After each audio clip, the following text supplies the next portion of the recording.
Hola, ¿cómo están? Buenas tardes, ¿cómo andan? Siempre hago el mismo camino en el inicio del programa, me está agarrando como un ataque de repetición y rutina, ¿no? Tulum, tulum, tulum, tulum, tulum. Pero bueno, es parte también de lo que nos toca, porque en esta cuarentena estamos como con la sensación de la repetición idéntica de lo mismo, ¿no? De algo así como que cada día se repite siendo igual al día anterior y sin embargo, como en esa clase de Heráclito, la recuerdan, ¿no? Fue la última clase. Si no recuerdan la clase de Heráclito, es como que evidentemente tenemos ahí una distorsión del tiempo, pero esperemos que no. ¿Se acuerdan que Heráclito decía que nadie puede bañarse dos veces en el mismo río? El río es el mismo, pero las aguas son otras. Así que el programa es siempre el mismo, porque es a las 14 horas, se llama igual, seguimos educando, el que habla es el mismo, que soy yo, el equipo acá que hace el programa es siempre el mismo, aparte es el mismo, no ha cambiado nadie desde el inicio, el lugar, el barrio, todo igual. Sin embargo, aunque parezca que todo es igual, este programa es otro. Primero porque nuestras docentes vienen a dar un tema que no es el mismo de la vez pasada. Por otro lado, porque el tiempo sigue pasando, porque es otro día. Qué locura, ¿no? Esa tensión entre lo que se repite y lo que cambia. Tal vez, la existencia esté permanentemente teniendo que vérselas con esa tensión que a veces nos abruma. ¿Qué manera de empezar el programa?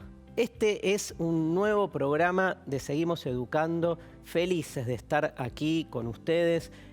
Gracias a todos y a todas por los mensajes que nos mandan. Estuvo buenísimo, está buenísimo. Me dijeron que por WhatsApp es muchísima la gente que sigue haciendo preguntas y que, bueno, nuestros docentes que están trabajando con nosotros contestan muchas de esas preguntas, así que genial que estén funcionando todos los canales de comunicación, las redes como @seguimoseducando en Instagram o en Twitter @seguimoseduc, el WhatsApp 011 32 62 6362 y el portal donde aparecen todos los programas y todos los contenidos que vemos acá, que ahí está, seguimoseducando.gov.ar. Algunos consejos, ¿les parece? Que repetimos todos los días para seguir previniendo esta pandemia. Lavarse las manos a fondo y con frecuencia usando un desinfectante a base de alcohol y si no, con agua y jabón. Evitar tocarse los ojos, la nariz y la boca. Cubrirse la boca y la nariz con el pliegue del codo, ventilar todos los ambientes, desinfectar todos los objetos que usás con frecuencia. Si tenés fiebre, tos o dificultad para respirar, llamás por teléfono al 107 si vivís en la ciudad de Buenos Aires, al 148 en el Gran Buenos Aires y a nivel nacional 0800 222 1002. Hoy tenemos clase de lengua y de química. Vemos estos consejos en este video contra el coronavirus y empezamos la clase de lengua con la profe Mariel. ¿Cómo prevenir virus respiratorios, incluyendo el coronavirus? Lavarse las manos frecuentemente, sobre todo antes de ingerir alimentos y bebidas y luego del contacto con superficies en áreas públicas. Al toser o estornudar, cubrirse la nariz y la boca con el pliegue del codo. Inmediatamente después, lavarse las manos. Evitar el contacto directo con personas que tengan enfermedades respiratorias. Si viajaste a países con circulación del virus y sos docente, no docente o estudiante, se recomienda aislamiento domiciliario por 14 días, aunque no tengas los síntomas. Podrás solicitar licencia extraordinaria. Seamos responsables para evitar el contagio. Para más información, comunícate con el Centro de Salud de la Universidad Nacional de Río Cuarto. Aquí estamos con la profe Mariel. ¿Cómo estás? Tía, muy bien, ¿y vos? Bien, ¿escuchaste la pavada que dije cuando empecé el programa o estaba haciendo otra? No, sí estaba escuchando. Viste que decía esto de que al mismo tiempo uno tiene que repetir rutinas y encontrarle lo diferente a lo que sin embargo uno hace todo el tiempo. Bueno, vos estás viniendo todo el tiempo acá. Sí. ¿No te agotaste ya? ¿No te abrumó? No, siempre es algo nuevo también. ¿Porque la clase cambia o porque nada? Porque la clase cambia, porque también pienso que ponerme y también vine de rojo. por Mira, el tema. la última vez también viniste de rojo. Por eso. De rojo punzó. De Sí. rojo punzo. Sí, sí. Exactamente. Vamos a seguir con este tema. Porque vamos a seguir con el matadero. Pero vos vamos te a... vestís de acuerdo, o sea, como en el matadero está el tema No, de rosas, no. elegís... Solamente con estos dos programas, pero no. Claro, porque habría después que ver en los otros programas, ¿no? Habría que analizar. encontrar, claro. Pero sí. bueno, uno siempre analiza para atrás y le encuentra si quiere el sentido a todo, ¿no? Y bueno, es que si volvemos a la clase pensando en los signos, el vestuario, la ropa También dice Total. cosas. ¿Sabes que hoy tenemos clase de química después? Sí. Y el tema son los lípidos. Los lípidos. ¿Sabes lo que son Muy los bueno. lípidos? Sí, creo que sí. ¿Y por qué sabes? Sí, Las sos grasas. profe de lengua. No, bueno, Tenés como cultura general, digamos. y sí, igual no sé hasta dónde tengo tan claro, pero sí. Son las grasas. Son las grasas, sé que también están en los vegetales, no solo en los animales. Bueno, No sé. vamos a aprender. Sí. Escúchame, ¿y con vos qué vamos a ver? Vamos a ver el matadero y vamos a hacer vamos a ver la transposición de la obra de este cuento en la historieta de Breccia. Cierto, que habías anunciado. Si querés, Lo nos spoileé metemos... la vez Sí, pasada. spoileaste la clase de hoy. Pero nos metemos con El Matadero, que es considerado el primer cuento nacional. Así es. Eso aprendimos la clase pasada. Considerado el primer cuento nacional, y Esteban Echeverría, habíamos dicho que era este integrante de la generación del 37, con todos sus ideales provenientes del romanticismo, que bueno, van a impregnar esta ideología de la formación del Estado, ¿no? Que va a venir Totalmente. después. Veamos el primer video que nos cuenta quién fue Esteban Echeverría. Esteban Echeverría nace en Buenos Aires en septiembre de 1805. Realiza sus estudios primarios en la Escuela de San Telmo y luego ingresa en el Departamento de Estudios Preparatorios de la Universidad de Buenos Aires. En 1825 parte hacia Europa. En París asiste al Colegio El Ateneo y toma cursos de dibujo, guitarra, historia, economía y política. Allí entra en contacto con el romanticismo y se conmueve con la obra de Goethe, Schiller y Byron. En París comienza a escribir sus primeros poemas. En 1830 regresa a Buenos Aires y comienza a publicar sus trabajos. A partir de 1835 participa en el Salón Literario y en 1838 funda, junto a Alberdi y Juan María Gutiérrez, la Asociación de la Joven Generación Argentina. Enfrentado al régimen rosista, se exilia en 1840 en Uruguay. Muere el 19 de enero de 1851 en Montevideo. El Matadero es publicado recién en 1874 por Juan María Gutiérrez en las obras completas de Esteban Echeverría. Esteban Echeverría, autor del Matadero. Me dio calor, viste que me saqué el... Yo también tengo. Sí, Me voy a quedar está así raro. quietita. Sí, ¿qué? Me voy a quedar quieta. No, me parece que es como, viste, mayo ambiente. es un mes raro a Te nivel... preparás invernal Y te agarra un La día primavera. distinto y te va cambiando en el medio, sí. Pero bueno, hay por que suerte... hacer capitas. ¿Qué es capitas? Ah, Meterse en tipo capita, cebolla. en capas, sí. Claro. Es Bien, lo que yo no hice. nos podemos concentrar en el... Sí, bueno. Fui yo, ya sé, pero Ok, por eso perdón, igual yo hablo de también mí colaboro. mismo. O sea, me Está reto bien. a mí mismo. Entonces habíamos visto... ¿El Matadero?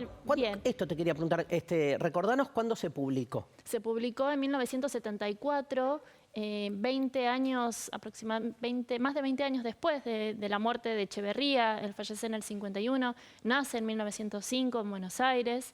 Y es interesante pensar, después cuando leamos el fragmento introductorio sobre todo, pensar qué pasa con ese pasado, presente de la escritura de Echeverría de la obra, ¿no? Y cómo eso se corre con la publicación que está en manos de Juan María Gutiérrez, su gran amigo, y también integrante de la generación del 37, porque vamos a ver que esta obra se publica en un contexto político muy violento, como habíamos También, visto, sí. bajo el gobierno de Rosas, y se estima que circulaba entre el círculo intelectual de una manera secreta, ¿no? Entonces, Claro, como que se publica después, ¿no? no, circula Claro. sin ser Circula publicado. en la época de Rosas. Dije, ¿se publica? Claro. No, circula sin ser publicado de manera secreta. Total. Esa es una hipótesis. En el círculo de intelectuales de la época durante el gobierno de Rosas. Claramente, si esto se publicaba en el gobierno de Rosas, la historia tal vez hubiese sido otra, ¿no? Ni hablar. Ahora,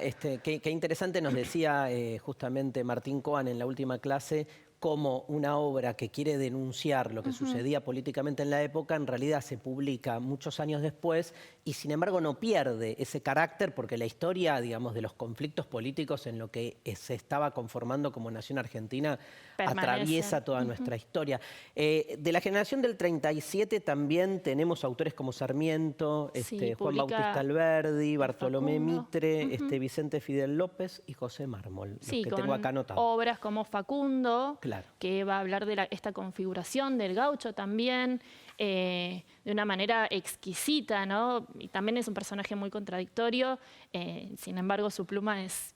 ¿Quién? Sarmiento, sí, ¿no? Sí, sí. Y el Amalia, ¿no? De José Mármol. También de José Mármol, que tiene una estructura de denuncia hacia el gobierno rosista también, entonces tiene que ver con una propuesta de este grupo de intelectuales, no es una cuestión individual, digamos, que se le ocurrió a Echeverría. Tal cual, un grupo de la generación del 37 como que de algún modo apostaban al liberalismo político.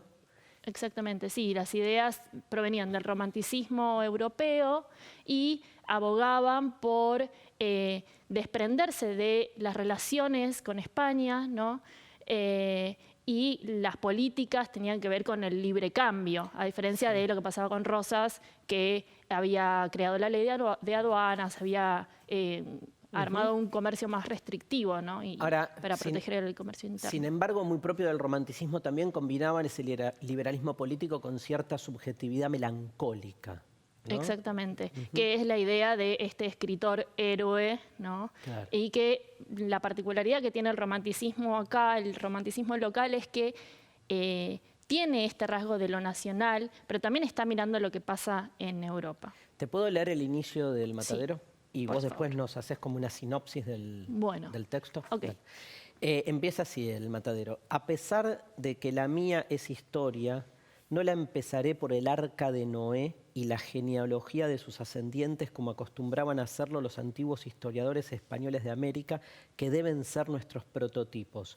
Tengo muchas razones para no seguir ese ejemplo, las que callo para por no ser difuso. Diré solamente que los sucesos de mi narración pasaban por los años de Cristo de 1830 y pico. Bien. Qué lindo, y ahí, ¿no? Como nada, la apuesta, ¿no? de Echeverría, sí. Por una escritura también innovadora, digo, para la época. Contanos un poco de... Bien, el Matadero nos va a contar la historia de... primero va a comenzar hablando de una manera muy descriptiva de este espacio que es el matadero, ¿no? En el que van a habitar federales, salvajes federales, bestias, ¿no? Brutales. Claro. Y, emparentados con esa descripción. Esa descripción, ¿no? Claro. De animalización total, claro, que hace para poder denunciar, ¿no? Esa violencia política que él veía, era su punto de vista. Y a este matadero ingresa muy distraídamente un unitario muy elegante, ¿no? Muy fino, después vamos a ver las ilustraciones de Breccia, y deciden torturarlo, ¿no? En esa escena de tortura, bueno, se presenta muy, muy claramente esta diferencia entre unitarios y federales, ¿no? Y él no resiste la tortura, no es asesinado, que es lo que uno pensaría, sino que muere, ¿no? Al no poder soportar esa situación de humillación. Bien. Bueno, Mariel, si te parece, vamos a hacer lo siguiente. Nos metemos a analizar la obra El Matadero a partir de estas viñetas de esta historieta fascinante, la historieta sobre el matadero que nos ofrece Enrique Breccia.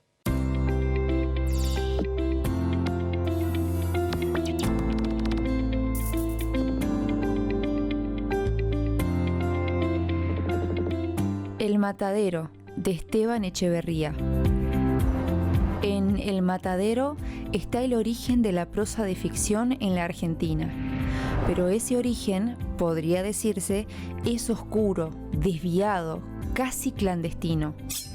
Escrito en 1838, el relato permaneció inédito hasta 1874, cuando Juan María Gutiérrez lo rescató entre los papeles póstumos de Echeverría. Echeverría no lo publicó justamente porque era una ficción, y la ficción no tenía lugar en la literatura argentina. Ahí viene un unitario. El Matadero es una historia de la violencia argentina a través de la ficción. En lugar de huir y exiliarse, el unitario se acerca a los suburbios, se interna en territorio enemigo. Monta en silla como los gringos. En el cuento de Echeverría, todo está centrado en el cuerpo, y el lenguaje, marcado por la violencia, acompaña y representa los acontecimientos. Marcas en el cuerpo y en el lenguaje, antes que nada, que permiten reconstruir la figura del país que alucina el escritor. La historia debe leerse a contraluz de la historia verdadera y como su pesadilla. Infames sayones, ¿qué intentan hacer de mí? Por un lado, un lenguaje alto, engolado, casi ilegible. En la zona del unitario, el castellano parece una lengua extranjera y estamos siempre tentados de traducirla. ¿Por qué no traes divisa federal? Y por otro lado, una lengua baja, popular, llena de matices y de flexiones orales. La escisión de los mundos enfrentados toca también el lenguaje. El registro de la lengua popular, que está manejado por el narrador como una prueba más de la bajeza y la animalidad de los bárbaros, es un acontecimiento histórico. Y es lo que ha mantenido vivo a El Matadero. El Matadero, de Esteban Echeverría. Ilustraciones de Enrique Breccia. Análisis de Ricardo Piglia, extraído de La Argentina en pedazos.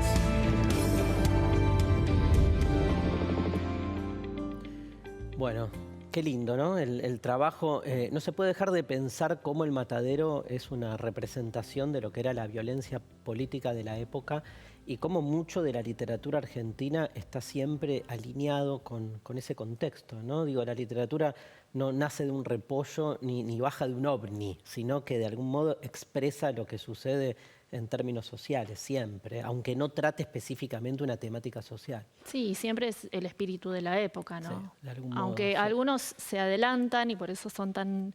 Increíbles, claro, proféticos. Claro, y en ese momento inclusive rechazados, ¿no? Totalmente. Pero en este caso, hay, esta obra refleja esta realidad política y la denuncia de manera alegórica, ¿sí? En esta especie de ensayo narrativo, van a decir Carlos Altamirano y Beatriz Arlo, en unos ensayos que recomiendo, son también fabulosos. Después tengo acá el librito, se los muestro. ¿Sobre el Matadero? Sobre el Matadero, ¿lo puedo mostrar, ¿no? ahora? Sí, librazo. Se llama Ensayos Argentinos de Sarmiento a la Vanguardia. Es clave para poder hacer una lectura un poco más nutrida de estas obras. Y bueno, ellos lo plantean muy claramente en ese ensayo. Hay mucho uso en Echeverría de la ironía, ¿no? Hay un uso de la ironía, sobre todo en la primera parte. La segunda parte vamos a ver que tiene un tono más solemne, ¿no? Más serio, porque bueno, los sucesos también dejan de ser tan descriptivos y pasan más a tener que ver con la narración de estas escenas hiperviolentas. Entonces podemos esquematizar un poco la obra en esos dos rasgos. En la primera parte, una carga muy, muy fuerte de la ironía. En la segunda parte, en la última parte, un tono más solemne. La primera parte es mucho más descriptiva con la configuración del espacio, del matadero, y la segunda es más narrativa. Qué importante el uso de la ironía en la literatura, sobre todo cuando no se puede o no se quiere decir las cosas de manera directa, sino que se pretende pedagógicamente que el lector vaya como construyendo por sí mismo. Vos sabés que ironía, creo que lo dijimos en alguna clase, en griego significa disimulo, con lo cual hay como una intención, o sea, uno no es irónico porque le sale, digo, hay una búsqueda con la ironía de generar, digamos, que el que lee pueda ver algo que por algo no se presenta de manera directa, ¿no? Exactamente, sí. Te leo una parte donde por se ven las ironías, por ejemplo, que hay que diferenciar una cosa más, ironía de cinismo también, ¿no? También. Porque ya una actitud, si querés, más cínica, ya es más despiadada. Tiene algo de maldad. Más desafiante. Más también, desafiante. sí. La ironía es como, de algún modo, es pedagógica, ¿no? Y es una manera de decir sin que de otra manera no se podría decir, digamos. Es Que no se- decir sí. algo que no debería decirse en este caso, por lo menos. Yo rompo con que es pedagógica, ¿sabes por qué? Porque es como que deja al lector que entonces encuentra a partir de la ironía un sentido que no es manifiesto. Que complete, Que complete qué pasa lo ahí. Exacto. A ver, dice así Echeverría, ¿no? El primer novillo que se mató fue todo entero de regalo al restaurador. Hombre muy amigo del asado. Una comisión de carniceros marchó a ofrecérselo a nombre de los federales del matadero, manifestándole in voce su agradecimiento por la acertada providencia del gobierno, su adhesión ilimitada al restaurador y su odio entrañable a los salvajes unitarios, enemigos de Dios y de los hombres. O sea, más irónico, imposible, ¿no? En este caso. Y ahí hace referencia a la relación o a la idea que tienen los unitarios sobre la iglesia, ¿no? Que eran anticlericales. Claro, eran anticlericales. Sí, Sí, eran claramente anticlericales. En cambio, Rosas era muy ultra católico conservador. Entonces ahí está este recurso de la ironía para burlarse, además, de un católico que va a decir, bien que se come esos novillos que escasean, ¿no? Cuando hay poca carne, después de una inundación, hay hambre, y durante la Cuaresma también. Entonces, sin embargo, Claro. él, bueno, tiene el privilegio, ¿no? Totalmente. Es el restaurador. Tengo acá... Ay, me manché con marcador. Sí, yo también, mira, Mira, tenemos algún marcador que está perdiendo... Bueno, no importa. no pasa nada. No importa. Leo un fragmento para ejemplificar esa relación que vos marcás, que ya vimos en el anterior, bastante tensa con la iglesia. Dice Echeverría, cosa extraña que haya estómagos privilegiados y estómagos sujetos a leyes inviolables y que la iglesia tenga la llave de los estómagos. Es genial. Clarísimo. Es Y buenísimo. genial la ironía mostrando eso. También hay un fuerte discurso irónico donde se quiere mostrar, digamos, cómo en realidad desde la ironía se quiere mostrar cómo en esa época se consideraba a los unitarios como anómalos o herejes, ¿no? Exactamente, sí, se va a plantear como, bueno, ellos piensan que tienen el privilegio, que deberían tener el privilegio de acceder a cosas que el resto del pueblo no, ¿no?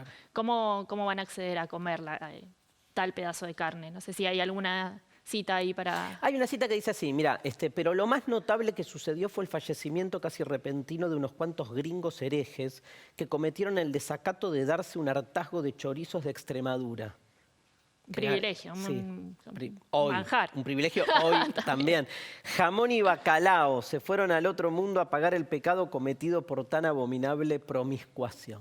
Qué lindo escribía Echeverría. Maravilloso. Y qué lindo como rescatar también, digo, la literatura, aunque por ahí no refleje el signo de tu tiempo, sí refleja el signo de otro tiempo. Y es una manera de comprender la historia también. Sí, ¿no? y genera hasta inclusive la risa, ¿no? En esa exageración de cómo puede ser que los unitarios quieran comer, básicamente está queriendo decir, ¿no? Ni hablar. Entonces, Decime, ¿qué es una alegoría?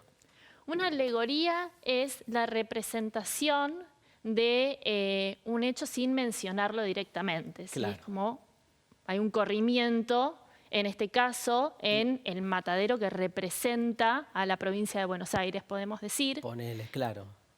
¿Por qué ponele? No, ponele, digo, en el ejemplo. Ah. Ponele como el ejemplo, claro. Ok.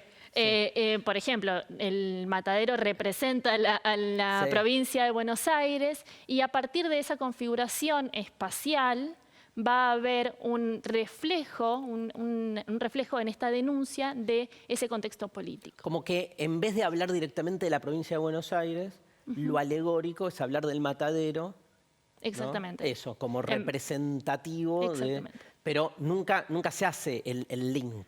No directamente. Nunca te lo dice. Nunca lo dice, pero hay referencias pictóricas inclusive, que tienen que ver con el color, bueno, esto de unitarios y federales, No, está bien, sin pero digo, nombrar. las alegorías en general hacen eso. Toman un relato que en Exactamente. realidad refiere a otro relato del que nunca habla directamente, Nunca habla pero te la directamente. tira para que vos hagas La conexión. la conexión. Acá hay un montón de alegorías. Un montón de alegorías. Esta que nombraste vos, una. ¿Qué más? ¿Qué otras alegorías Después encuentras? podemos pensar en, bueno, hablamos de la espacialidad, el matadero. La configuración del matadero en relación con la ciudad, ¿no? Sí. Podemos hablar de El los toro, personajes. Claro, el toro. El toro va a ser ese peligro que acecha a la ciudad, que decía Martín Coan en la emisión pasada. Va a ser ese toro que parece que se va a escapar del matadero, ¿no? Y es lo que genera el peligro, esa sensación de peligro, de lo esa salvaje, tensión, de lo ¿no? salvaje que va a invadir la ciudad, que era el temor profundo de Sarmiento, por ejemplo. La también. inundación podemos decir que es una metáfora de cómo veía él La realidad política. política. Sí, claro, inundado, el barro, imagínense caminar en el barro, en el lodo. Y Martín Coan también hace un ensayo precioso en el Martín, que habla... te estamos sacando todo, ¿eh? Te estamos todo lo que dijiste, pero lo lo estamos usando. citando. Te estamos citando, tal cual. En el que cuenta, en el que analiza muy bien cómo los elementos del agua, el barro y la sangre van a generar el movimiento en el relato. Entonces va a decir, el agua va a ser lo que va a permitir la acción, el movimiento, o lo que va a impedir esa acción. Los novillos, Los novillos van a ser el pueblo. El pueblo rosista, los federales. claro, ¿no? de una. Pero, digamos, también en un tono muy despectivo. Los animales que siguen, ¿no? Sin cuestionar nada, ¿no? Como en grupo siguen sin cuestionar al líder. Bueno, mira, tengo un montón más de alegorías, pero, Sí. pero ¿No? se nos va el tiempo. Así pero pero está tenemos, por bueno. ejemplo, Mata 7, tenemos al juez, al joven unitario, está más claro ahí. Sí, está más claro. ¿no? Sí, el sí, degüello del niño. Bueno, el degüello del niño, que cuando este lazo, cuando un lazo se suelta Sí, porque y el toro se va. el toro, claro, el toro se va, le corta la cabeza a este niño. Y es una escena que la verdad es que a los personajes no les conmueve demasiado, como, bueno, pasa. Y tiene que ver, se puede llegar a interpretar como una referencia a un método de asesinato, que es justamente degollar Total, las a quienes ejecuciones públicas que había exactamente, en ese quienes- momento. Bien, vamos a escuchar a José Pablo Feynman, Bueno, ay, un me gran pensador Precioso. argentino, un referente para muchos, hacer un análisis muy particular sobre el matadero. Pero Echeverría lo escribe entre 1835 y 1840 y el cuento se llama El Matadero y trata de ser, por supuesto, un cuento propagandístico, un cuento militante, un cuento para herir a la tiranía de Rosas, que así era considerado el gobierno de Rosas por los unitarios que se habían exiliado en Montevideo. El texto de Echeverría, por supuesto, es trasladado, va de mano en mano entre amigos, porque no se puede publicar y también no se puede publicar porque es demasiado terrible. Quizás por eso Echeverría cargó tanto las tintas, porque era un texto secreto para leer entre exiliados. Lo que narra el cuento es el cuento perfecto de la diferencia entre los civilizados y los bárbaros. El cuento se llama El Matadero porque ocurre en el matadero, donde Echeverría hace una descripción de la gente que trabaja en el matadero, que es la gente del rosismo, la gente que adhiere a la figura del restaurador de las leyes, que así se le decía a Rosas, y la descripción que hace Echeverría de esta gente es de un desdén, de un racismo, de un clasismo impresionante. Pocas veces se ha visto considerar a la clase, digamos, plebeya como una clase ligada, identificada con la animalidad. Son animales, es decir, carnean animales y a la vez ellos son animales. Los faenadores del matadero son también reses, como lo son las reses que ellos carnean. Che, Mariel, perdón, pero bueno, escuchándolo a Feynman, no puedo sino sentir el orgullo del filósofo ahí Es hablando. hermoso.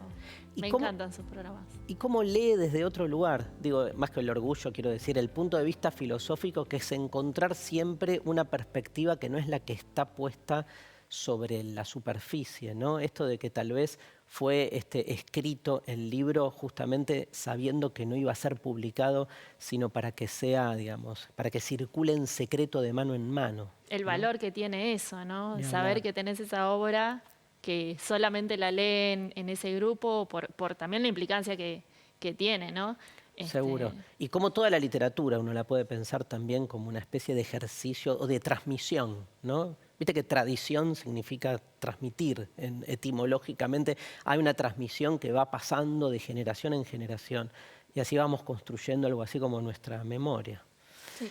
Bien, con todo esto nos vamos a construir memoria en el recreo, ¿sí? Tomando un mate, tomando un vaso de agua, nada, estando ahí, con los nuestros, los propios. Esto es Seguimos Educando, volvemos ya con más El Matadero.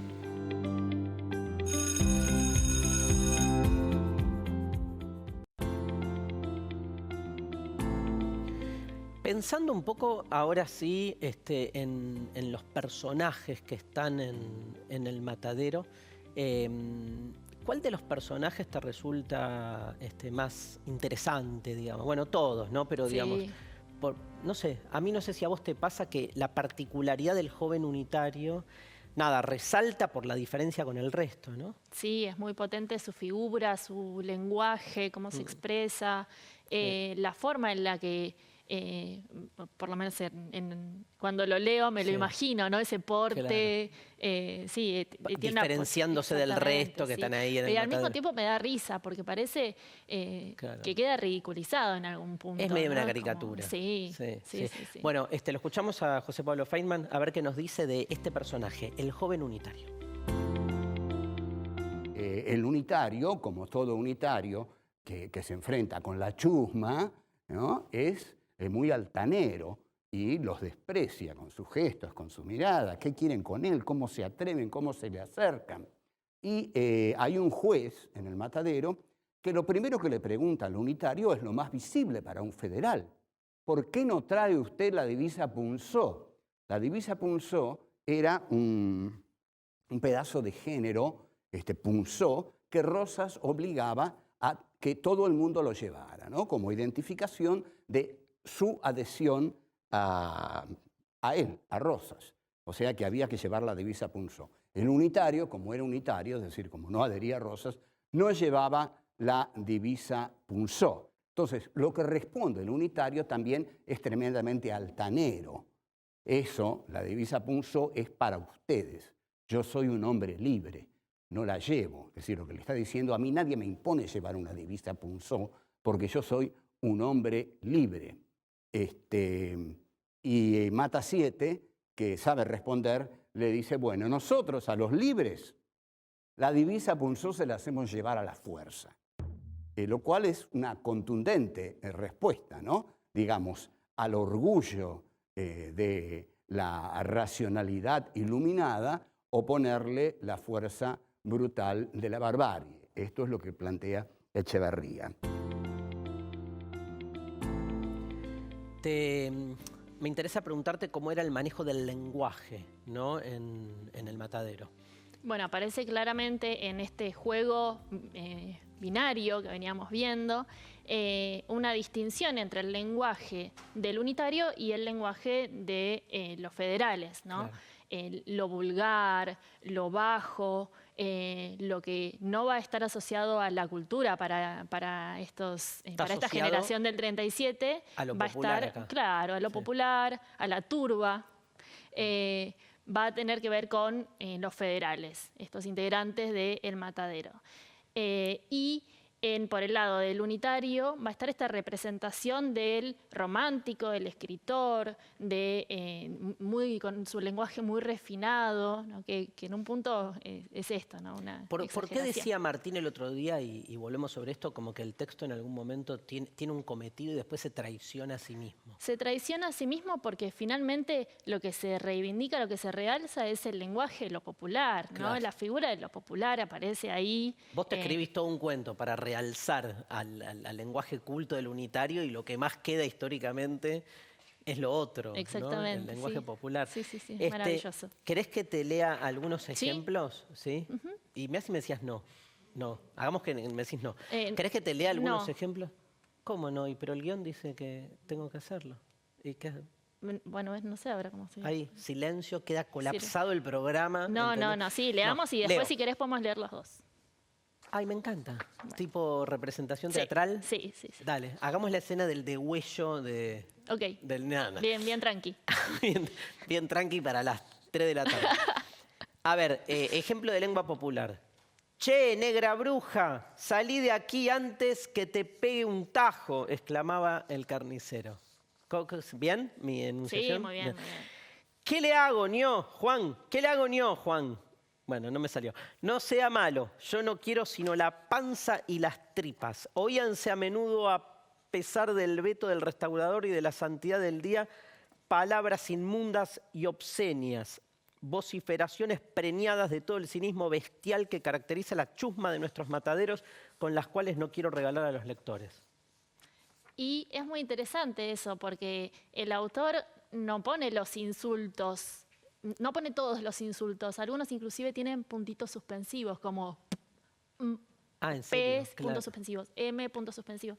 Ni siquiera él se pone en ese lugar, ¿no? En su lugar de autor, de Es poner la palabra. Lo peor que puedes hacer es poner una M y puntos Además suspensivos. leerlo queda tan horrible. Pero además es lo peor porque lo único que haces como lector es decir la palabra. Totalmente. ¿Entendés? Es como una invitación a la transgresión. Exactamente, sí. Escúchame, ¿y el lenguaje distinguido del joven unitario? Bueno, podemos pensar en esta escena, en la escena de tortura, en donde el juez le dice, bueno, ¿y vos por qué no traes? ¿Quién querés ser? Dale. ¿Quién quiere ser? Pensalo y no. Y bueno, ya que me viene de rojo, vamos a hacer. Y yo doy joven unitario. Aparte. A ver. Dale, vos. ¿Por qué no traes divisa? Porque no quiero. ¿No sabes que lo manda el restaurador? La librea es para vosotros, esclavos, no para los hombres libres. A los libres se les hace llevar a la fuerza. Sí, la fuerza y la violencia bestial. Esas son vuestras armas, infames. El lobo, el tigre, la pantera también son fuertes como vosotros. Deberíais andar como ellas en 4 patas. Durísimo. El joven unitario también... Estaba armado, Estaba solo, aparte. No tenía daga, no tenía cuchillo, pero tenía la lengua. ¿Te parece, Mariel, entonces adentrarnos, ya que trajiste todas las viñetas acá en el pizarrón, en este falso pizarrón, ¿no? Doble pizarrón? Sí, no, pero ¿se puede escribir? ¿Sí? Sí, no con tiza. No, pizarra sería. Una pizarra. Bueno, dale, vamos a meternos un poco, analizar alguno de estos gráficos que tenemos acá, de estas viñetas. Bueno, en esta transposición lo que vamos a ver es un claro reflejo muy bien logrado de esta cuestión binaria, ¿no? Entre unitarios y federales. Fijémonos cómo utiliza el color para... retratar a los federales, siempre utiliza mucho más los colores oscuros, ¿no? Aparece... Yo decía, ¿qué color? Si es blanco y negro. Son colores. No, está son bien. Colores. Perdón. Okay. Está bien igual. Está bien porque en general uno piensa el blanco y el negro no son colores, son colores. Tienen propiedades y una carga simbólica muy fuerte, ¿no? Fijémonos la diferencia entre los colores del matadero y los colores del unitario, ¿no? Claro. Mucho más claros, las líneas son diferentes, están mucho más definidas. Inclusive veamos cómo se refleja el lenguaje, cómo habla cada uno de los personajes en estos globos. Por ejemplo, los federales aparecen como con unas marcas más definidas, duras, ¿no? Más rígidas, y el unitario lo va a representar con una cursiva. Claro. Entonces ahí va a Todo quedar pensado, todo todo pensado. muy, muy, muy detallado. Fijémonos en esta escena, por ejemplo, el Matarife aparece como con rasgos bien fuertes, la nariz aguileña, Se ¿no? parece a un tío mío. ¿Sí? Bueno, le podés hacer un retrato con esto. Fijémonos acá cómo se ve bien el contraste del unitario que viene llegando, todo muy, muy claro, más blanco, y acá el matadero. El negro. Se están... A ver, no llego a ver. Dice, viva Mata 7, ¿no? La celebración del Mata 7, el animal acá en medio del barro, ¿no? Fija, acá en esta imagen del matadero aparecen las aves, ¿no? Que serán aves de rapiña, ¿no? Que van a estar ahí, obvio. casi igual que la gente que está desesperada Comiendo. Ahí. Buscando ese alimento.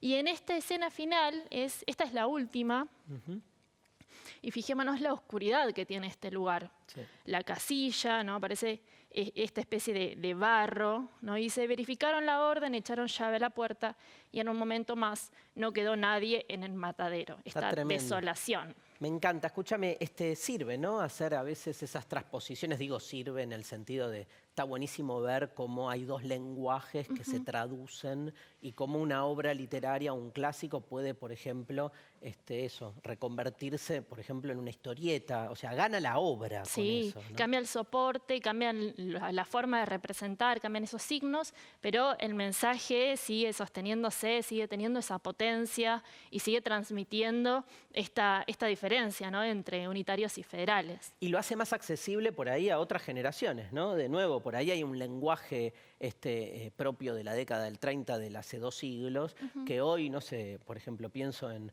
un chico que hoy puede tranquilamente leerse esta historieta y sentirse como, digamos, más convocado, ¿no? Desde el punto de vista de la propuesta, y por ahí las obras literarias clásicas le cuestan más, ¿no? Digo, más allá de que haya que estudiarlas para el colegio, hay como una sensación de que puede resultar más entretenido. No quiero quitarle, digo, la densidad totalmente al tema, pero me parece que también la pedagogía tiene que ver con la transferencia y que los formatos también hacen a la transferencia. Creo que en esa búsqueda de puntos en común entre una obra y otra puede hacerse una lectura más profunda de la obra original, ¿no? De la obra fuente. Gana la obra.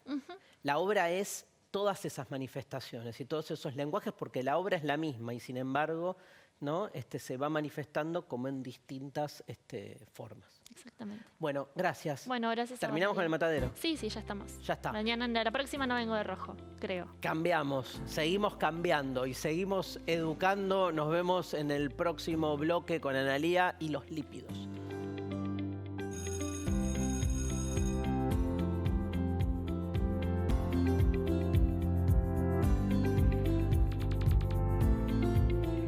Nos toca el enorme desafío de aprender a organizarnos estos días en casa. Tenemos algunas sugerencias para que puedan organizarse mientras se quedan en casa para estudiar y aprender. Asegúrate de tener todas las tareas que hayan pedido tus docentes. Si te perdiste de algo, comunícate con alguna compañera o compañero que pueda ayudarte. Si tenés celular o computadora, podés navegar de forma gratuita por la plataforma web de Seguimos Educando para encontrar más propuestas y profundizar en algún tema. También películas, cuentos y otras actividades. Además, podés encontrar las clases en la televisión, la radio y los cuadernos.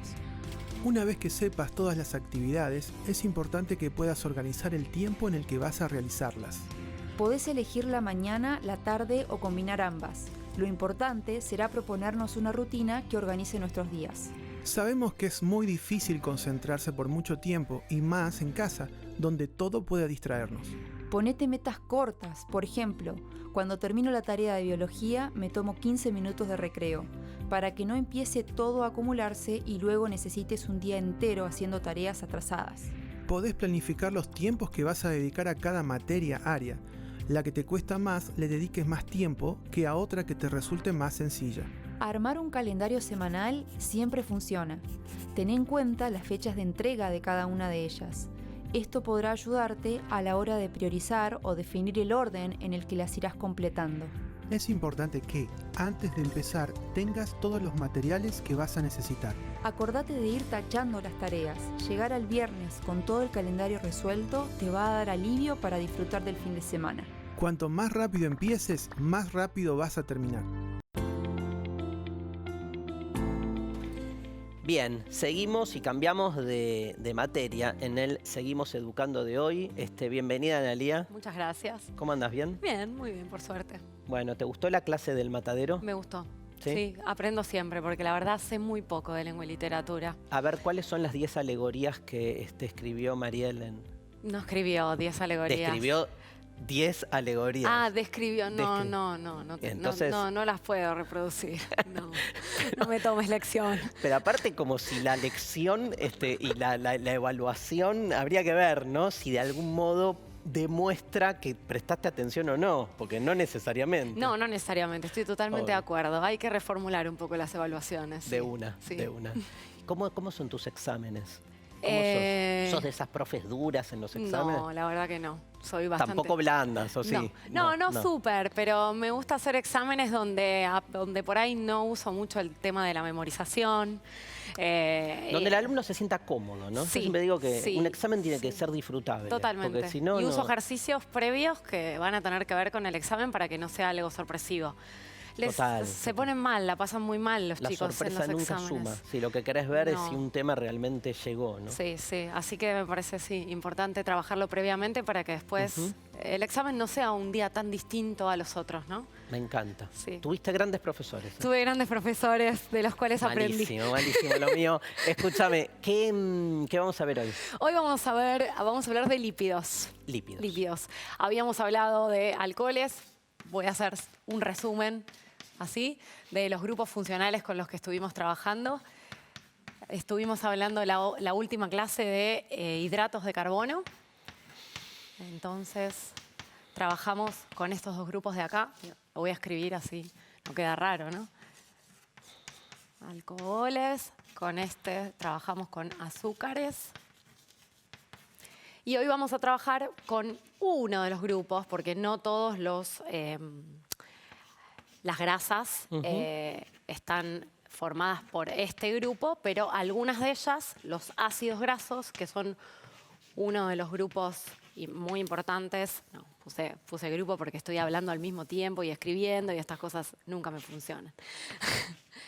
Y otra vez. Otra vez, mirá, me encanta. Es tremendo. De nuevo, dale. Ácidos grasos, ahí va. Sí. Ácidos grasos. Tuviste que no pensar. Tuve que no ¿viste? pensar Al para revés. escribir, es increíble, sí. Bueno, este grupo, que es el de los ácidos carboxílicos, forman parte de los ácidos grasos, que son un grupo dentro de los lípidos. Bien. Los lípidos van a estar formados por varias moléculas diferentes. No es como los azúcares que o son cetonas o son aldehídos. Entonces, vamos a usar solamente este grupo de la química orgánica porque si no es un lío. Dale, si te parece, para empezar vemos un video que nos presenta el mundo de los lípidos. Las grasas o lípidos son fuentes de ácidos grasos esenciales y juegan un papel vital en la promoción de una función celular saludable, el mantenimiento de piel y cabello, el aislamiento de los órganos corporales contra golpes y el mantenimiento de la temperatura corporal. Los lípidos son un conjunto de moléculas orgánicas compuestas por átomos de carbono, hidrógeno y oxígeno. Algunos pueden tener fósforo y nitrógeno. No son solubles al agua y sí lo son a los solventes orgánicos. Algunos lípidos son ácidos grasos esenciales, es decir, que no los puede producir el organismo. Las grasas y los aceites son los lípidos más conocidos. Los hay de origen animal y de origen vegetal. Cuando son sólidos se les llama grasas y cuando son líquidos a temperatura ambiente se llaman aceites. Tienen tres funciones. Función de reserva. Son la principal reserva energética del organismo. Función estructural. Recubren los órganos, le dan consistencia y los protegen. Función reguladora. Favorecen las reacciones químicas que se producen en los seres vivos. ¿Cuáles son entonces las funciones, Analía, de los lípidos? Bien, muchas, son varias. Sí. Así que vamos a ir de a poco. ¿Es una pregunta de examen cuáles son las funciones de los Sí, lípidos? es una pregunta de examen. Bien. Sí. O puedo decime esta y esta función, para que no tengan que decir todas de golpe. Perfecto. Sí. Bien. Bueno, por eso, porque son varias. ver. Estructural. Sí. Función estructural. Función estructural. Habíamos visto en la clase pasada que los hidratos de carbono también iban a tener función estructural. Esto voy a ir repasándolo porque cuando lleguemos al último de las biomoléculas va a ser muy importante. Que todas van a cumplir esta función. Es decir, formar parte de estructuras que van a dar sostén, que van a dar forma. En el caso de los lípidos, de los más representativos que podemos nombrar están los fosfolípidos y el colesterol. Los fosfolípidos tal vez no tienen mucha prensa, pero el colesterol sí. Tremendo. Entonces me parece importante mencionarlo como un buen ejemplo de función estructural para entender que no es un enemigo el colesterol, porque va a cumplir funciones que son muy importantes. Se vuelve enemigo cuando se pasa. Sí, ahora más adelante Ahora lo vamos a hablar un poquito sobre eso. Función energética, que también, digo, en paralelo con los hidratos de carbono, van a tener una función energética de reserva, ¿no? Los lípidos. A diferencia de los hidratos de carbono, los que decíamos que eran la energía de reserva inmediata, es decir, el primer combustible celular, ¿no? Que íbamos a utilizar para obtener energía, los lípidos van a ser de reserva. Es decir, cuando se agoten las reservas de hidratos de carbono, van a empezar a ponerse en juego los lípidos. Mirá. Entonces, primero agoto todos los recursos que tengo de glucosa dando vueltas por ahí, y una vez que eso se agota, se empiezan a movilizar los lípidos. Bien. Este es el fundamento por el cual, cuando una persona está haciendo un régimen por cuestiones de salud, para bajar de peso, le dicen que realice actividad física durante más de 30 minutos o 40 por lo menos, es porque se estima que esos primeros 30 minutos o 40 estamos usando los hidratos de carbono. Claro. Recién después de esos minutos se empiezan a movilizar los lípidos. Claro, entendí. Entonces, dijimos de energía y principalmente el hidrato de carbono, el lípido que va a formar parte de los reservorios de energía son los triglicéridos, que también puede ser que suenen por ahí porque suele estar en los chequeos de rutina cuando nos hacen un análisis de sangre. Los triglicéridos hablan mucho de nuestra dieta, hablan mucho de lo que comemos habitualmente. Bien. Entonces, son lípidos que nos sirven para reservar energía y que es fundamental, ¿no?, tenerla. Claro. El problema son los excesos, que es lo mismo que vimos la clase pasada con los hidratos de carbono. Claro. Después tenemos función de protección. Los lípidos van a tener función protectiva, por ejemplo, mecánica, formando parte del tejido adiposo, digamos, ante determinados impactos, ¿no? Van como a amortiguar. Claro. También para el frío. Protección térmica. Después tenemos otros lípidos. Todo eso me suena cuando pienso en las grasas. Claro, ¿no? las grasas, sí, cumplen todas esas funciones, digamos. Por eso hay que sacar esta idea, ¿no?, asociada siempre con que las grasas son malas. Obvio. Y porque cumplen funciones fundamentales para los seres vivos. O sea, no podríamos vivir si no tuviéramos lípidos. Las ceramidas, que también es algo bastante conocido por las publicidades, ¿no? Que forman parte de la piel y del pelo y que nos protegen de los rayos ultravioleta y también de no deshidratarnos. ¿Emulsionantes? Como el jabón. Habíamos visto que el jabón era emulsionante, ¿no? Esta idea de anfipático, un poco amigo del agua, un poco amigo de las grasas. Bueno, las sales biliares que están en la vesícula biliar, ¿sí?, que es como una bolsita que está debajo del hígado, podríamos decir. En el hígado, a partir del colesterol también, se fabrican las sales biliares. Ahí encontramos otra función más que tiene el colesterol muy importante. Estas sales biliares emulsionan las grasas de las comidas cuando hacemos la digestión. Son fundamentales para romper, ¿no?, para digamos, compartimentar todas las grasas que hayamos comido y para que la digestión sea más rápida. Claro. De ahí que cuando tenemos algún problema en la vesícula o nos la tienen que sacar, nos digan dieta, digamos, con muy bajo tenor graso. Claro. Después, otra función que van a tener los lípidos, la voy a poner acá. Dale. Emulsionante. Las hormonales me tiran. Las hormonales. Muchas de nuestras hormonas tienen estructura lipídica. Para mencionar algunas que pueden resonar por ahí, la testosterona y el estradiol, las hormonas sexuales que ayudan mucho al desarrollo de los órganos sexuales. La aldosterona, que es una hormona que nos ayuda a regular la presión sanguínea. No la conocía esa. Sí. No es tan conocida aldosterona. esa, la aldosterona. El cortisol, que está asociado al estrés. El cortisol es una hormona que se libera en la sangre cuando estamos estresados y estresadas, por ende, está siempre. Más en cuarentena, me imagino. Y lo que hace es movilizar hidratos de carbono, o sea, que en la sangre haya mucho cortisol, lo que provoca es que se libere azúcar a la sangre, porque se supone que cuando estamos estresados necesitamos azúcar. Claro. Porque necesitamos energía. Tal cual. Y otra de las grandes funciones es la vitamínica. Voy a poner acá hormonal, así. Y creo que me había quedado la protectiva. Bueno, la voy a poner por acá. Y la última, así como para mencionar rápidamente, vitamina. A ver cuántas son. 1, 2, 3, 4, 5, 6. A ver, quiero ver si me las acuerdo. Estructural. Bien. Energética. Sí. Emulsionante. Sí. Protectiva. Sí. Hormonal. Sí. Vitamínica. Bien. ¡Sí! Mejor que yo con el matadero. Bueno, vitamínica. Muchas de las vitaminas, muchas. La vitamina A, la vitamina D, la vitamina E y la vitamina K, todas necesarias. Son vitaminas lipídicas, ¿sí? ¿Y la C? No, la C no es lipídica. Mira. Todo el resto de las vitaminas que no estoy mencionando no tienen lipídicas. estructura lipídica, pero estas sí las tienen. Digo, estas cosas nos ayudan a pensar que los lípidos son necesarios. A eso voy con esto, ¿no? La vitamina A es fundamental para el mantenimiento de los tejidos, o sea, de la piel, de la retina, de los huesos. La vitamina D es fundamental para el paso del calcio a los huesos.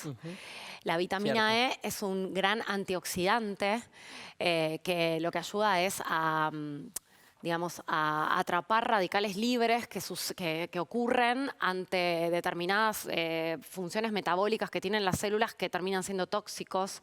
Entonces la función antioxidante tiene que ver con eso. Y la vitamina K participa en lo que es la coagulación de la sangre y también en la salud de los huesos. Perfecto. Bueno, Entonces, clarísimo, clarísimo. ¿Qué diferencias, te agrego una pregunta, hay entre las grasas saturadas y las insaturadas? Bueno, te voy a dar una pista. A ver. Las saturadas son las que hay que tratar de dosificar, consumir un poco menos. Ok. Bueno. No sé si ayudó. No mucho, pero no importa. Si te parece, seguimos después del recreo. Dale. En este mundo de los lípidos, muy bien explicado, clasificado y sistematizado por nuestra profe Analía. Recreo y seguimos en Seguimos Educando.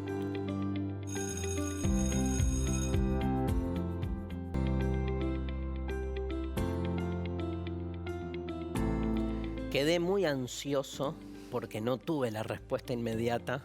¿Me vas a contestar cuál es la diferencia? Todavía no. ¿En serio? Sí, en serio. Bueno, no. entonces la pregunta era, ¿cuál es la diferencia entre las grasas saturadas y las insaturadas? Vamos a ver un video, a ver si en el video me dan algo de esta respuesta. El programa es Entornos Invisibles de la Ciencia y la Tecnología. Los alimentos que ingerimos están compuestos por 3 grupos de nutrientes o de moléculas alimentarias. ¿Qué le parece? ¿Pedimos un poco de grasas o lípidos? Bueno, sí, son una fuente de energía para el cuerpo. Al oxidarse liberan calor, que es utilizado por el metabolismo. Las grasas saturadas, químicamente, son cadenas de átomos de carbono con átomos de hidrógeno unidos. En general, se trata de 3 cadenas de unos 10 a 20 carbonos unidas por un extremo. Las cadenas pueden tener un máximo de 2 átomos de hidrógeno por cada átomo de carbono. Y en estos casos decimos que están saturadas. En las grasas insaturadas, algunos carbonos están unidos entre sí por un doble enlace y solo tienen un átomo de hidrógeno unido.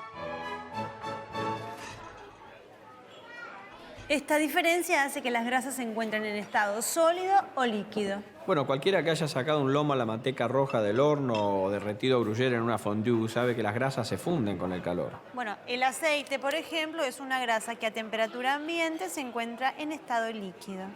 Bueno, ¿qué hacemos? ¿Gatillamos entonces? Porque acá hacen un magré de pato grillado que no sabe lo que es. Ojo que esas son grasas saturadas, como la manteca, las carnes vacunas, los quesos grasos. Son menos sanas en el sentido que pueden traer complicaciones en la circulación sanguínea. Hay un conejo deshuesado que se me hace Grasa agua. saturada. El lomo de ciervo. Saturada. El ojo de bife. Saturada.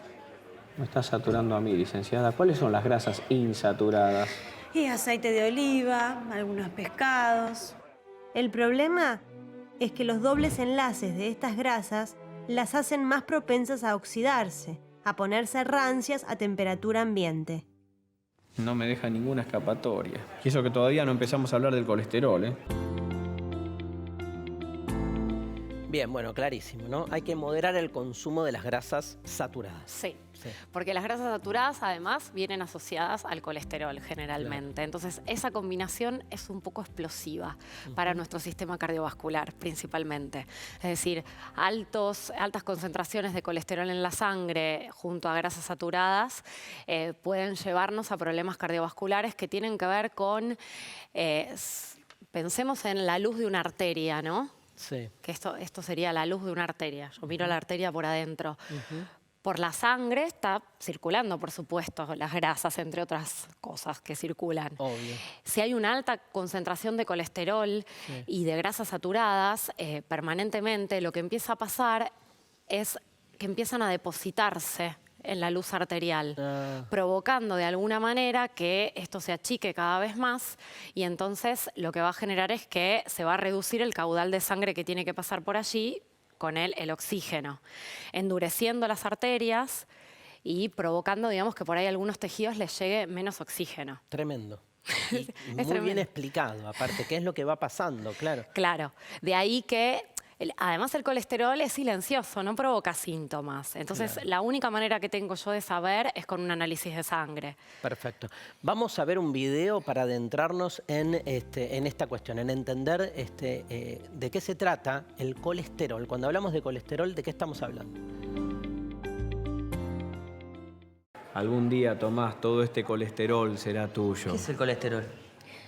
Es un lípido presente en el cuerpo en dos formas. Lipoproteínas de alta densidad, o HDL. High Density Lipoprotein. Ay, ¿sabe idiomas? Soy licenciado en políglotis. Wow. No se tilde, licenciada, estaba con el tema de los dos colesteroles. Sí. O lipoproteínas de baja densidad, LDL. Ese es el bravo, aumenta con las grasas saturadas y se encuentra en alta concentración en alimentos de origen animal. Puede depositarse en las arterias coronarias, aumentar el riesgo cardíaco, mejor no. Me mata esto de la transposición, ¿viste? De lenguajes, tipo el colesterol bueno y el malo, como si fueran Batman y el Joker, Claro. ¿no? Pero hay algo así, Sí, se ¿no? usa, sí, la verdad es que se usa comúnmente. Comúnmente. Es la manera que muchas veces tienen los médicos y las médicas de explicarnos por qué hay uno que sí, que está bueno, y el Claro. otro no. Bueno, serían el HDL, le vamos a decir el bueno, Sí. y el LDL, el malo. Ok. ¿Qué significa? Que este es el que es más perjudicial para la salud, que es el que tiene estas implicancias que hablábamos hace un ratito. Sí. Principalmente el colesterol lo vamos a encontrar en fiambres, en embutidos, en cortes de carnes grasosos, Claro. en ese tipo de alimentos. Grasa animal. De digamos. origen Eso- animal, sí, sí. Los huevos también tienen colesterol, pero se los ha estigmatizado en realidad. O sea, dentro de todos estos alimentos que estamos mencionando, los huevos podrían ser, digamos, los que nos aportan nutrientes, Sí. digamos, más importantes. Claro, pero se los estigmatizó porque Sí, pensando porque- que el colesterol está ahí. Claro, porque tienen colesterol, no es que no tengan, pero en las últimas, ya hace varios años que en las investigaciones se comprobó, digamos, que ese colesterol no es el perjudicial Ok. y que es mucho más lo que nos aporta, ¿sí? Siempre hablando de algo balanceado, de una persona que por ahí come, no podés comerte 4 huevos un día, ¿no? Obvio, Pero, obvio. digamos, se podría comer tranquilamente durante la semana 5 huevos y estaría todo bien. Perfecto. Bueno, me va dando cosas, estoy pensando en mis dietas. Claro. Se me arma mucho lío en la cabeza. Y en el cuerpo. Porque aparte, cuando hablas del cuerpo, cuando Analía dibujaba la arteria, yo me iba imaginando mis arterias por todo el cuerpo y digo. Suele pasar, sí. Suele pasar. Pero digo, lo mismo que hablábamos la clase pasada con hidratos de carbono, hay que moderar el consumo. Claro. Nada hay que dejar de comer. Digamos, Encontrar, decíamos, ¿te acordás? El punto medio. Sí. Lo justo para cada uno. Aristóteles. Muy bien. Aprendí. Aprendemos siempre. Vamos a una pregunta con un alumno. Dale. Dale, porque alumno significa alimentarse. Viene de ahí y de alguna manera no solo hablamos de alimentación y también aprendemos a alimentarnos, también podemos decir que aprendiendo a comer, ¿no? Aprendemos también muchas más cosas, digamos, Sin ¿no? ninguna duda. El aprendizaje, nos alimentamos de todas formas. Y como alumnos alimentarse, entonces escuchamos la pregunta de nuestro estudiante que quiere saber algo sobre este tema.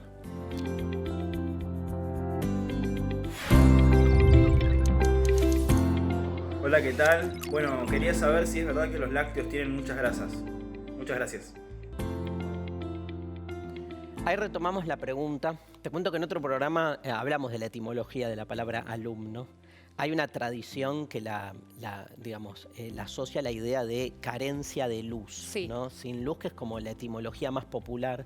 La etimología es una ciencia social. También hay un conflicto de interpretaciones. Entonces hay todo un aspecto, si querés, más histórico, comprobable, y después, como pasa en otras disciplinas históricas, se trata más también de qué querés que la palabra diga desde el presente.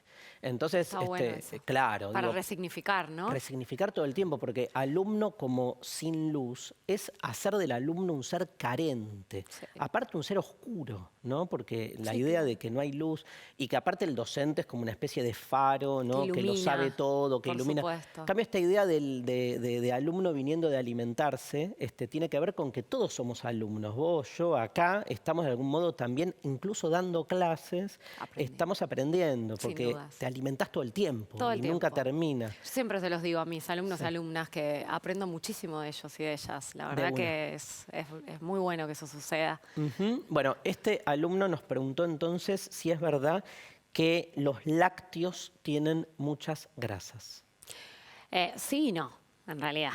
La leche, los yogures tienen una concentración de grasas, digamos, que no son perjudiciales para la salud.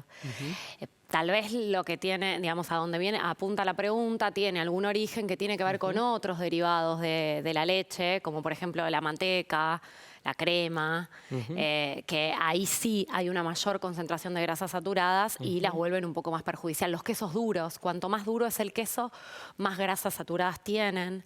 Entonces, digamos, si ese consumo es un consumo muy elevado, bueno, ahí por ahí estaríamos en problemas, pero la realidad es que jamás podemos recomendar una dieta por fuera de los lácteos. Digamos, Totalmente. los lácteos aportan, digamos, las grasas es mínimo, pero aportan una cantidad de vitaminas y de calcio que son fundamentales para el buen crecimiento y desarrollo, sobre todo en la niñez y en la adolescencia también. Está bueno como replantearse y, como decías vos antes, resignificar también palabras como dieta, por ejemplo, Sí, ¿no? Que por supuesto. lamentablemente tiene como un único sentido, se impuso un único sentido cuando en realidad es bastante más amplia, ¿no? Es lo que como. Es lo que como. Mi dieta es lo que como. Lo que pasa es que hay una asociación con la dieta, con el régimen para bajar de peso. Claro. ¿No? Y no. Y no, la verdad que no. Me refiero a dieta, es lo que como. Y, Vos siempre insistís en la dieta variada. Siempre Sí. insisto en eso. También insisto en que si por alguna razón, porque por ejemplo hay gente que no quiere consumir productos, ¿no?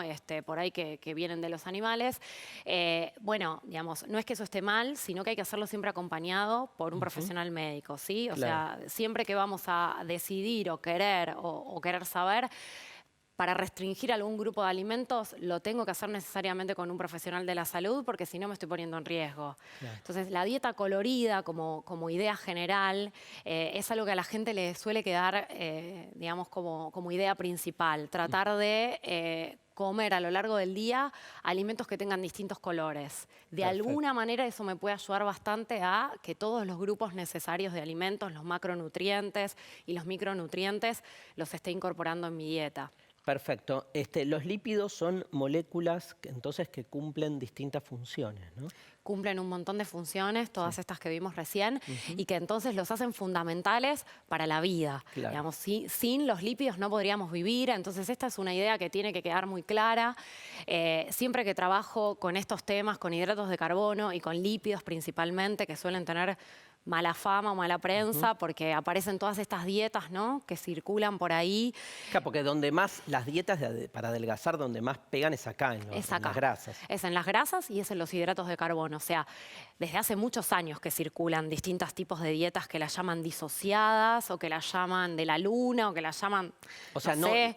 A ver, para cerrar con esto, lo que no da es en googlear, tirame una dieta, ¿no? Claro, y quedarte con lo que dice ahí. Digo, para algo hay profesionales, hay gente que sabe, con la que podés cotejar y no meter la pata. Claro, sí, sin ninguna duda. O sea, la idea es ser crítico ante esto que estoy leyendo y ante la necesidad de querer hacer alguna dieta por alguna razón, a abocarnos, ir a un especialista en salud alimentaria y en tal caso dirimirlo ahí con el profesional o la profesional, primero si es necesario que haga dieta, ¿no? Y después, bueno, de ser necesario, ver cómo, con acompañamiento. Porque puede ser muy perjudicial y sobre todo en etapas de crecimiento y desarrollo.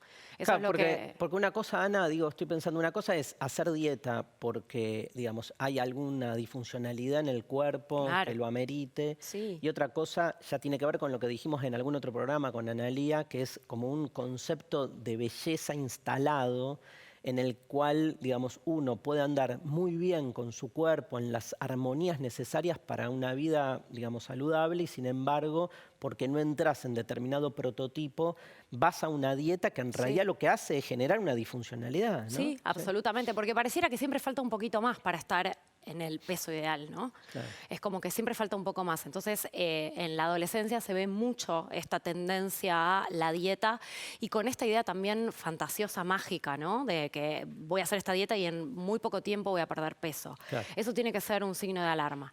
Una dieta que me está proponiendo que en muy poco tiempo voy a bajar una determinada cantidad de peso, tiene que ser se me tiene que encender el sistema de alarma de que hay algo ahí que no puede estar bien. Como aprender inglés en 3 minutos. Por ejemplo, también. No. Sí, claro. Evidentemente. Y también entender que muchas veces algunas de estas cosas que hablamos, ¿no?, que pueden ser perjudiciales para la salud, las grasas saturadas, el colesterol elevado, tienen mucho más que ver con la actividad física, su resolución, que con la dieta. Que con la dieta. Sí, entonces eso también es muy importante de trabajar en conjunto con estos temas. La actividad física es fundamental y es uno de los pilares importantes, digamos, de la salud. Excelente. Gracias por venir. No, de nada. Aparte, tremendo porque estábamos con el matadero, las vacas y pasamos a las grasas. Hay una continuidad, ¿no? Hay una relación ahí. El demiurgo ha pensado y ha enhebrado los temas de hoy. Cerramos el cuarto bloque con Sherpa, que es un rapero que nos ofrece sus creaciones. Vemos a Sherpa y entramos al último bloque de Seguimos Educando.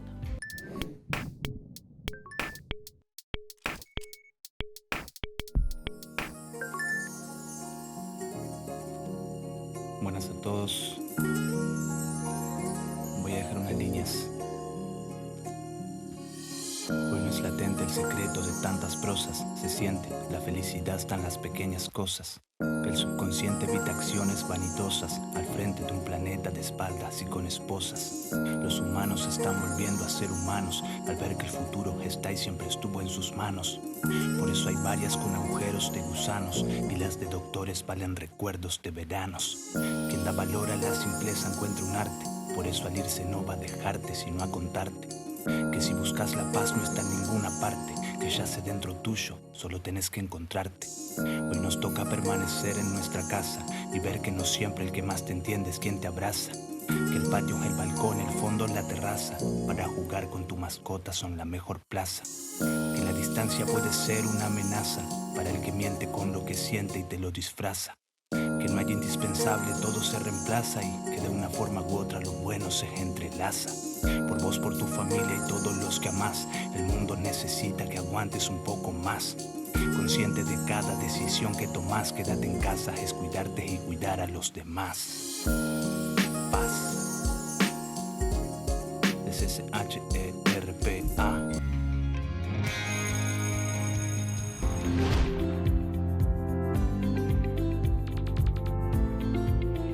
Te presentamos algunas estrategias que te pueden servir para estudiar en casa. Todas estas herramientas implican dedicación para la lectura y atención para seguir las consignas. Vamos a ver diferentes estrategias como resúmenes, cuadros sinópticos, calendario. Probá y elegí la que te sirva más, con la que te sientas más cómoda o más cómodo. Van algunas sugerencias. Toma descansos, no estudies periodos largos. Prepara todo antes de comenzar. Cuadros sinópticos y mapas conceptuales.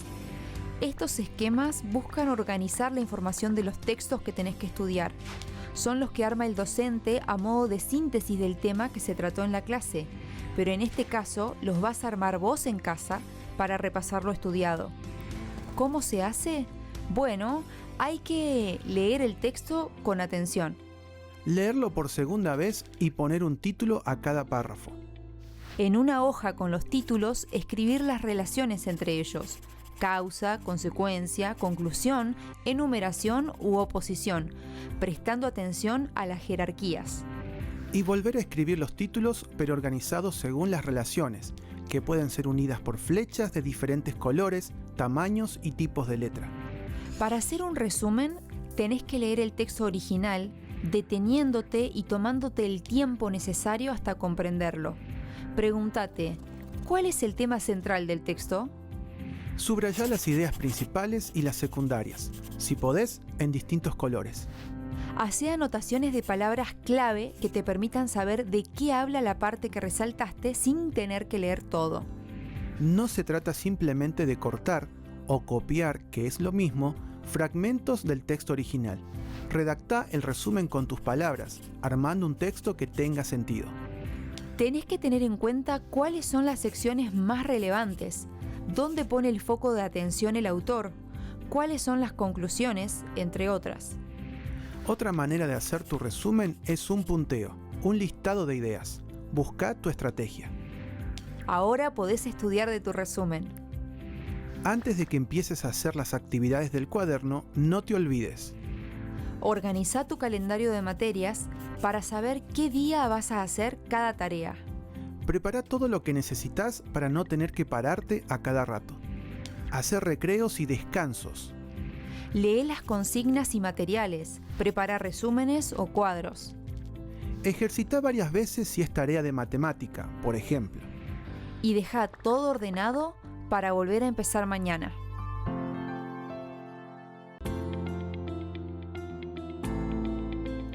Aquí estamos, en el último bloque de Seguimos Educando. Hay dos cosas para hacer. Nos quedan dos temas. Primero, la clase de educación física y después la lectura del texto final. Como verán, la disposición de mi cuerpo apunta básicamente a la última parte, salvo que Claudia, nuestra profe de educación física, en algún momento se apiade de mí y encuentre algún tipo de justificación a que estar sentado es una manera de hacer ejercicio, ¿no? Habría que ver cómo, qué pasa. Pero bueno, después de la clase de los lípidos, aparte, la verdad que no me puedo mover. Así que le pido a Claudia que se encargue ella, que es la que sabe en esta clase de educación física, y nada, nos enseñe y nos inspire para hacer ejercicios y tener el cuerpo sano, como se debe. Claudia, clase de educación física, y volvemos para cerrar el programa de hoy.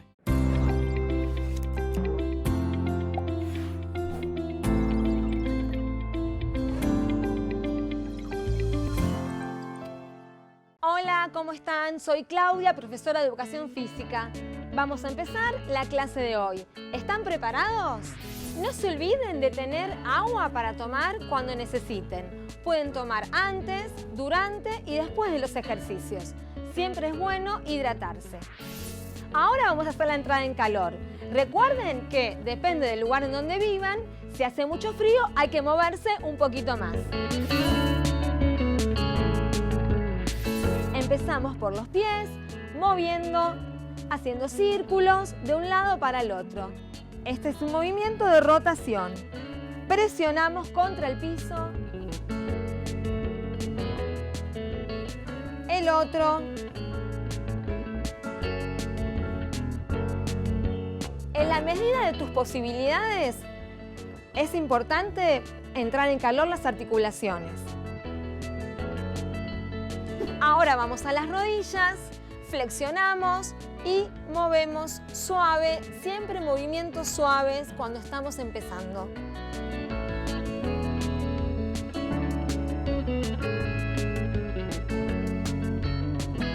Ahora subimos por la cadera, bien amplios.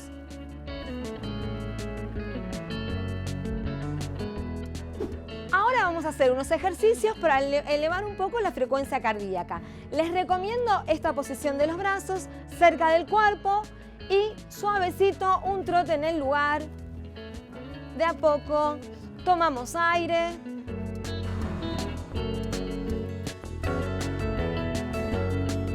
Voy levantando un poquito las rodillas.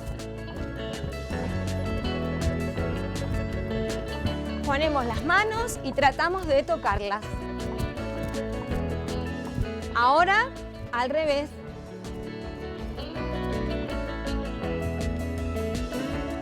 Vamos a colocar los brazos detrás de la cabeza y juntar el codo con la rodilla contraria. 1, 2, 3, 4, 5, 6, 7, 8, 9, 10. Ahora vamos a hacer continuos. 1, 2, 3, 4, 5, 6, 7, 8, 9, 10. Cambio de pierna. 1, 2, 3, 4, 5, 6, 7, 8, 9, 10. Aflojo. Ahora agregamos brazos. Cruzo, cruzo. Ahí, bajando el peso del cuerpo y el centro de gravedad.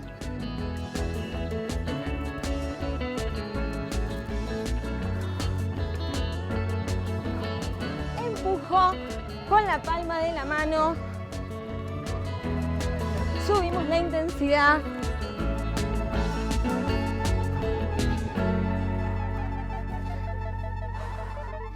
Muy bien. Ahora vamos a hacer ejercicios en la escalera de coordinación. Ustedes lo pueden hacer cortando tiritas, por ejemplo, esto es de goma eva, o con lo que encuentres en tu casa que la puedas reemplazar.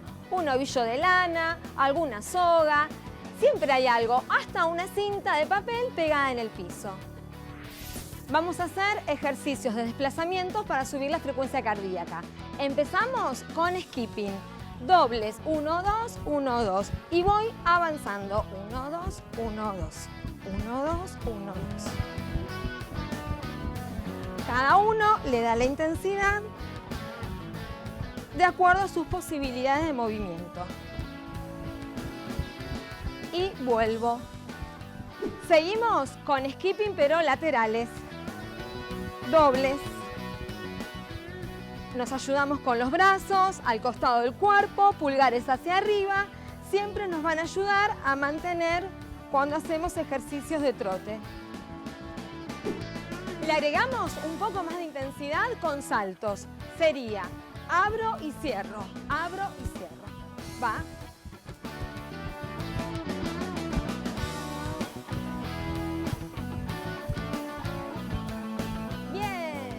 Le agregamos ahora unos desplazamientos laterales. Voy a ir hacia afuera y cruzo.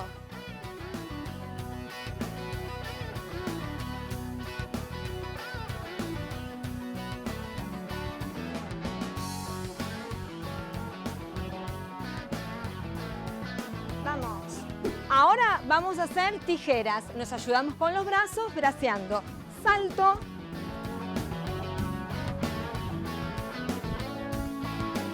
Vuelvo. Ahora vamos a hacer con saltos como sentadillas bajando el peso del cuerpo. Salto.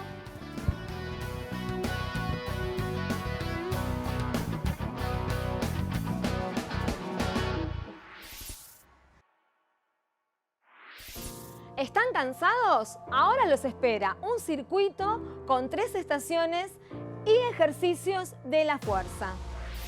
Podés hacerlo si tenés puff, sillas, bancos, lo que tengan en sus casas, siempre y cuando sean resistentes y no se lastimen. Empezamos con este ejercicio que es para miembros inferiores y me voy a ayudar con una pelota. Me siento y salto. Me siento y salto.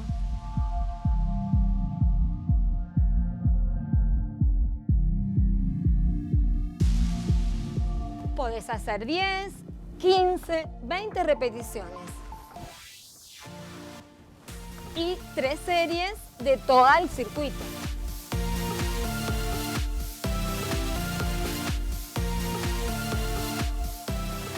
Pasamos al siguiente, en donde vamos a trabajar pecho.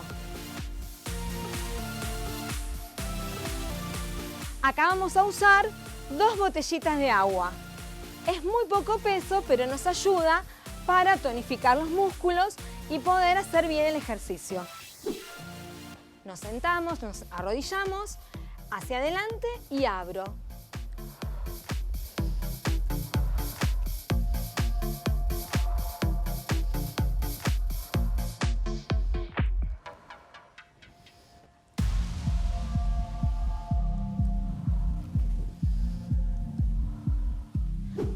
Pasamos a la siguiente estación, en donde vamos a trabajar tríceps. ¿Cómo? Nos vamos a sostener, estirando bien el cuerpo, las piernas hacia adelante, bajo y subo.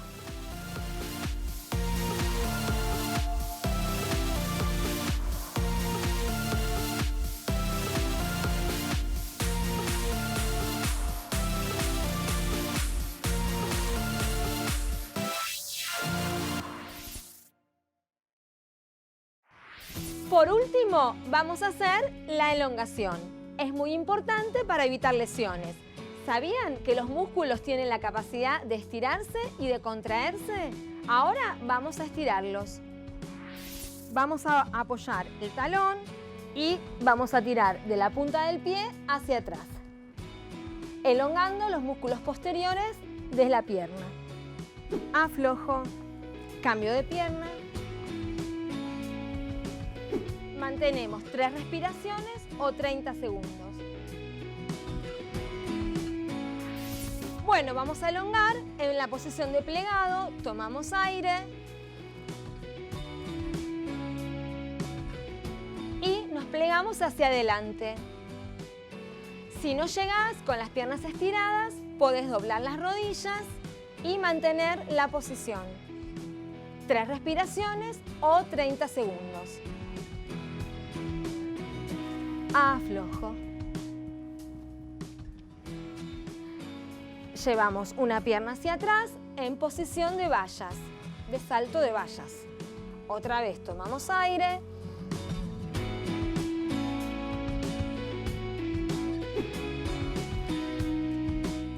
Aflojo. Así podés repetirlo, cambiamos de pierna. Tomamos aire.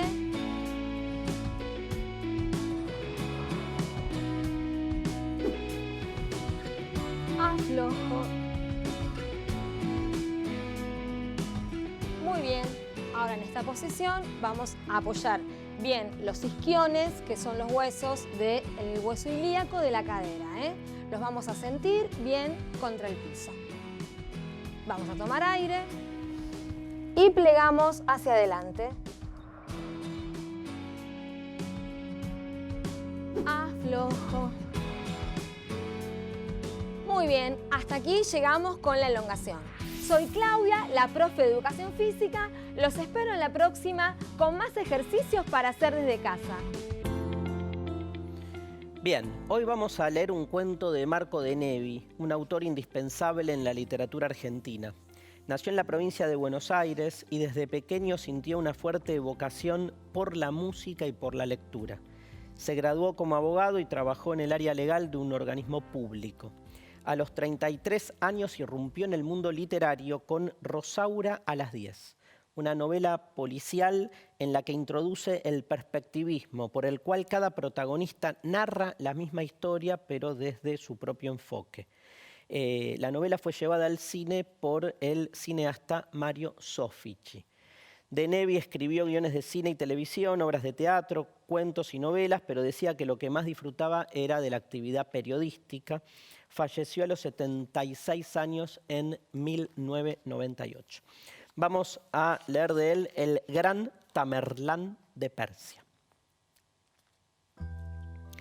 Por las noches se disfrazaba de mercader y recorría los barrios bajos de la ciudad para oír la voz del pueblo. Él mismo sacaba a relucir el tema. ¿Y el Gran Tamerlán?, preguntaba. ¿Qué opináis del Gran Tamerlán?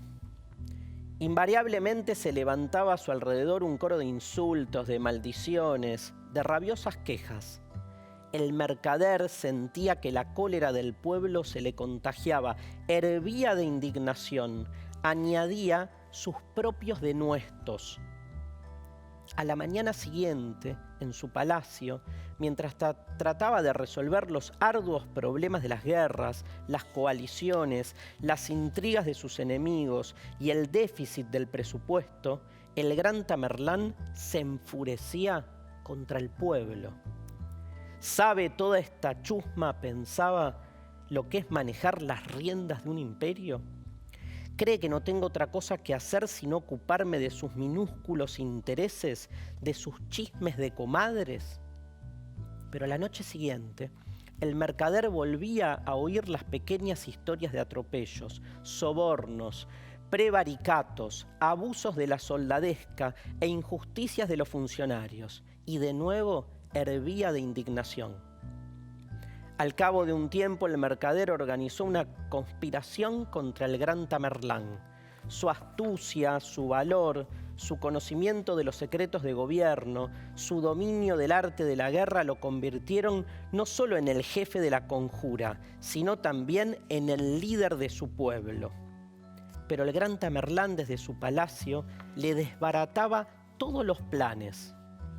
Este juego se prolongó durante varios meses, hasta que el pueblo sospechó que el mercader era en realidad un espía del Gran Tamerlán y lo mató a la misma hora en que los dignatarios de la corte, maliciando que el Gran Tamerlán los traicionaba, lo asesinaron en su lecho. Gracias por estar ahí. Nos vemos en una próxima emisión de Seguimos Educando.